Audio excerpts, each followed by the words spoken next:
Абай Құнанбаев 31-ші қара сөз. Естіген нәрсені ұмытпастыққа 4 түрлі себеп бар. Әуелі, көкірегі байлаулы, берік болмақ керек. Екінші, сол нәрсені естігенде, я көргенде ғибратлану керек.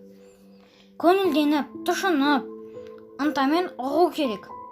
Үшінші, сол нәрсенің ішінен бірнеше уақыт қайтарып, ойланып, көңілге бекіту керек. Төртінші, ой кесел нәрселерде қашық болу керек. Егер кез болып қалса, салынбау керек. Ой кеселдері: уайымсыз, салғырттық, ойыншы, күлкішілдік, я бір қайға салыну, я бір нәрсеге құмарлық пайда болу секілді бұл 4 нәрсе күллі ақыл мен ғалымды тоздыратұғын нәрселер.